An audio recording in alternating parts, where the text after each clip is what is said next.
जय जय श्री सीताराम।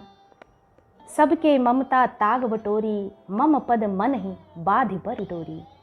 समदर्शी इच्छा कछु नाही, हर्ष शोक भय नहीं मन माही। जय जय श्री सीताराम।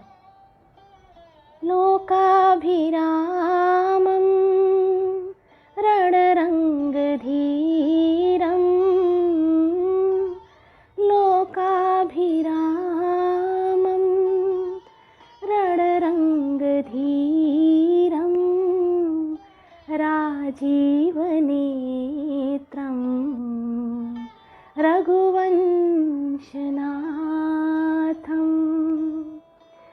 कारुण्यरूपं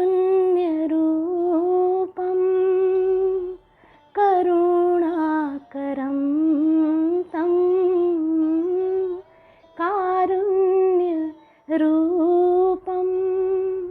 करुणाकरं तं, श्रीरामचन्द्रं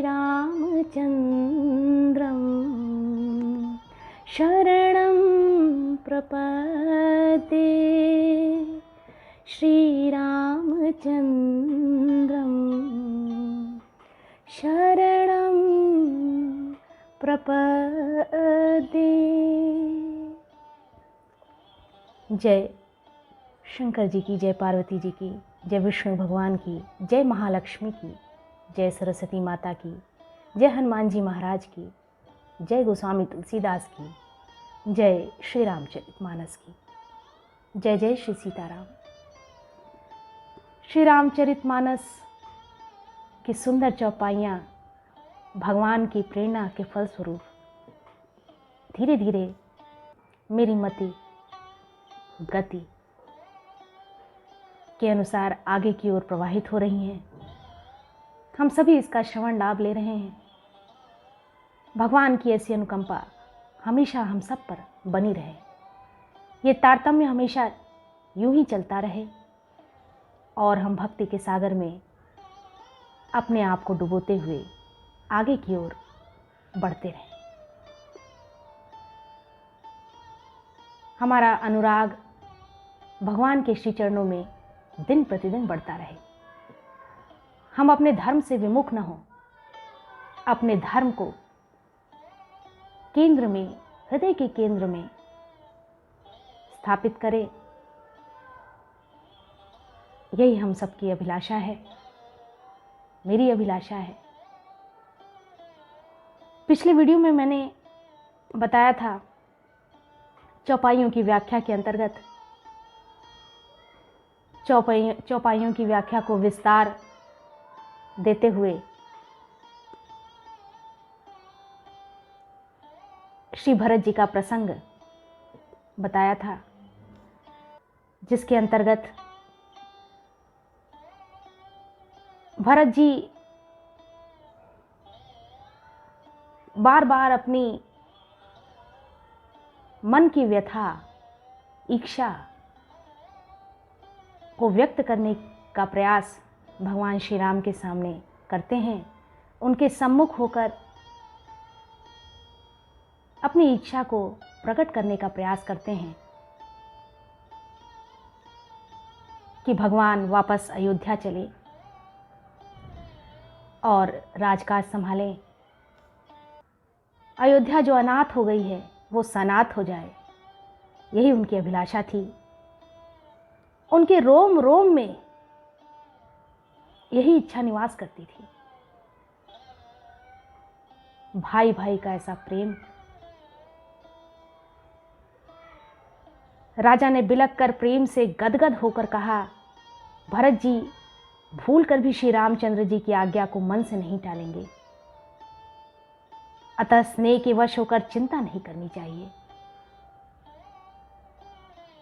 श्री राम जी और भरत जी के गुणों की प्रेम पूर्वक गणना करते, कहते सुनते पति पत्नी को रात पलक के समान बीत गई। पति पत्नी रात भर यही विचार विमर्श करते रहे। प्रातःकाल दोनों राज समाज जागे और नहा नहाकर देवताओं की पूजा करने लगे। गे नहाई गुर पही रघुराई, बंदी चरण बोले रुख सुख पाई।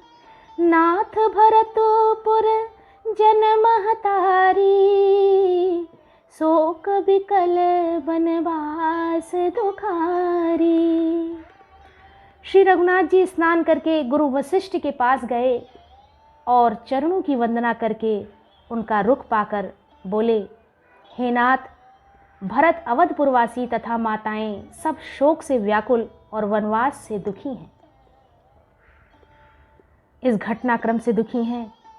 मिथिलापति राजा जनक जी को भी समाज रहित क्लेश सहते बहुत दिन हो गए, बहुत लंबी अवधि बीत गई।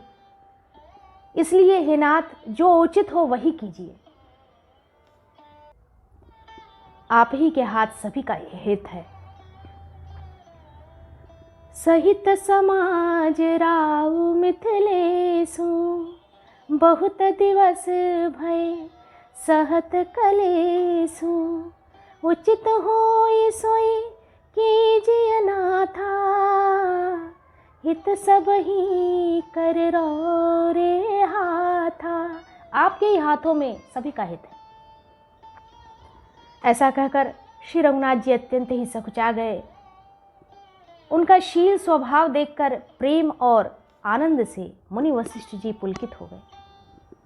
उन्होंने खुलकर कहा, हे राम, तुम्हारे बिना घर बार आदि संपूर्ण सुखों के साज दोनों राज समाजों को नरक के समान है।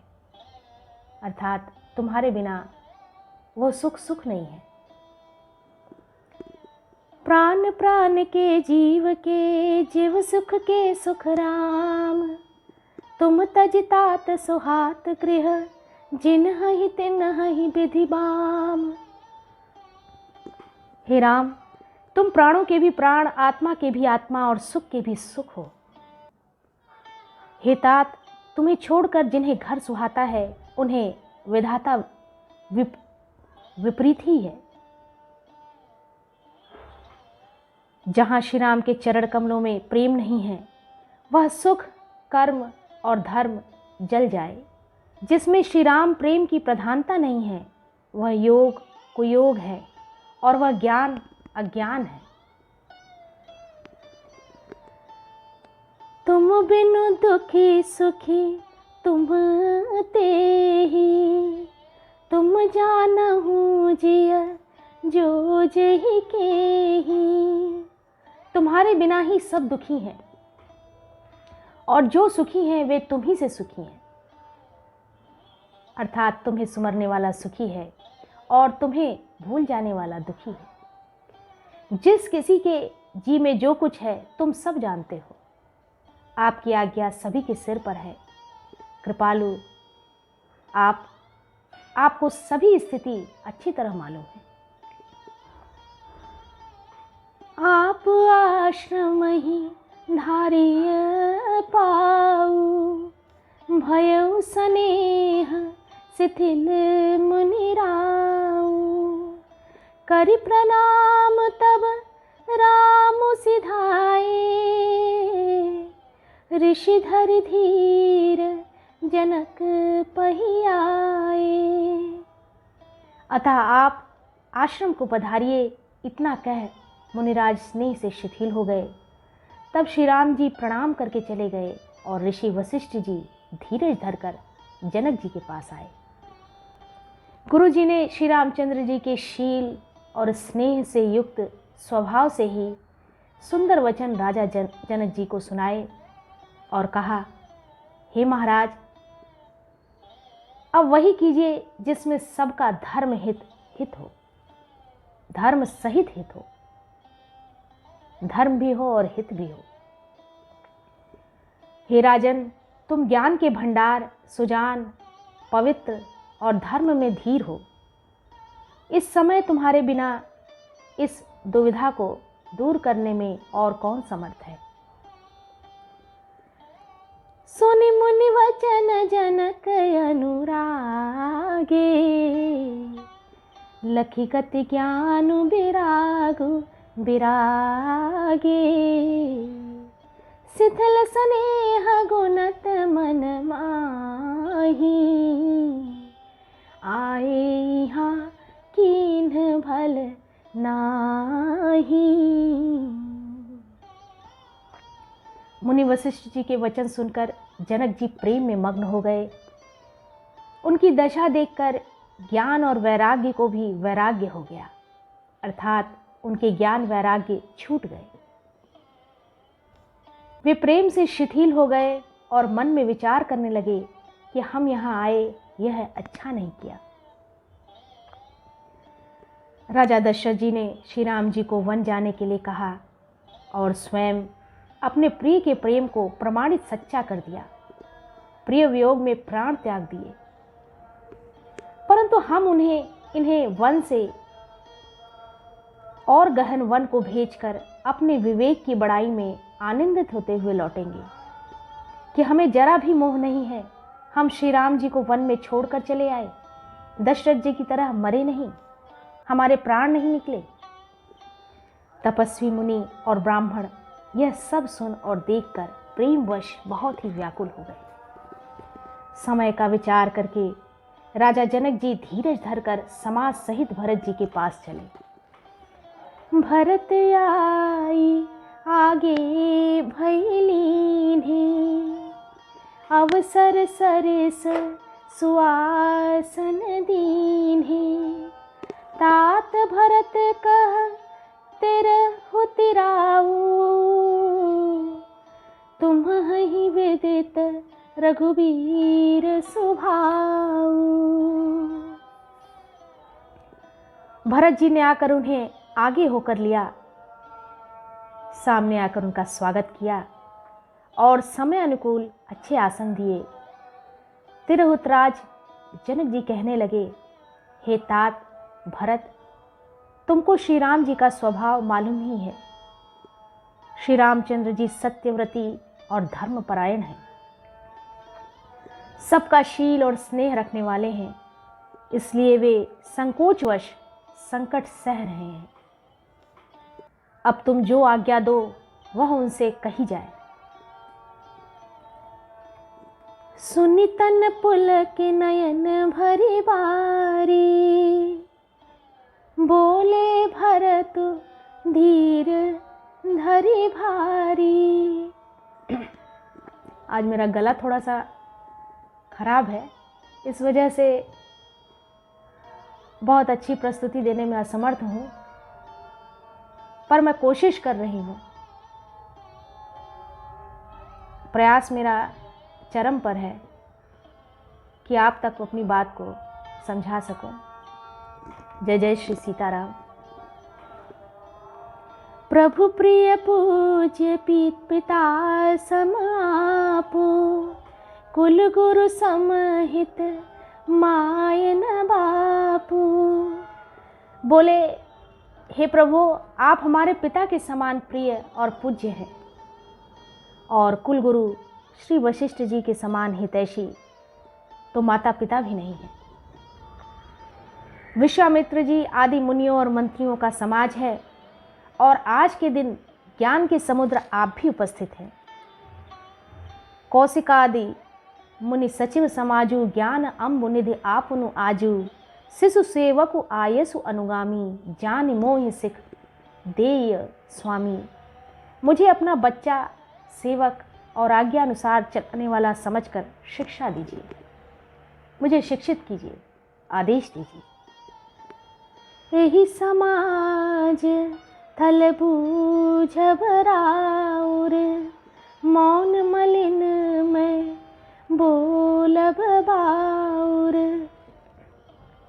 छोटे बदन कहूँ बड़ी बाता, क्षमब तात लखी बाम विधाता। इस समाज और पुण्य स्थल में आप जैसा ज्ञानी और पूज्य का पूछना, इस पर यदि मैं मौन रहता हूँ तो मलिन समझा जाएगा, गलत समझा जाएगा और बोलना पागलपन होगा। तथापि मैं छोटे मुँह बड़ी बात कहता हूँ। हे तात, विधाता को प्रतिकूल जानकर क्षमा कीजिएगा। वेद शास्त्र और पुराणों में प्रसिद्ध और जगत जानता है कि सेवा धर्म बड़ा कठिन है। सेवा धर्म के विषय में बताया स्वामी धर्म में स्वामी के प्रति कर्तव्य पालन में और स्वार्थ में विरोध है, दोनों एक साथ नहीं निभ सकते। वैर अंधा होता है और प्रेम को ज्ञान नहीं रहता। मैं स्वार्थवश कहूँगा या प्रेमवश, दोनों में ही भूल होने का भय है। अतएव मुझे पराधीन जानकर मुझसे न पूछकर श्री रामचंद्र जी के रुचि धर्म और सत्य के व्रत को रखते हुए, जो सबके सम्मत सबके लिए हितकारी हो, आप सबका प्रेम पहचान कर वही कीजिए। इस वीडियो में इतना ही। आगे की वीडियो में भी श्री रामचरितमानस की सुंदर चौपाइयों की श्रृंखला आगे की ओर प्रसारित होती रहे, यही भगवान से प्रार्थना है। हम सब मिलकर इसका श्रवण लाभ लेते रहें। जय जय श्री सीताराम। जय जय श्री सीताराम।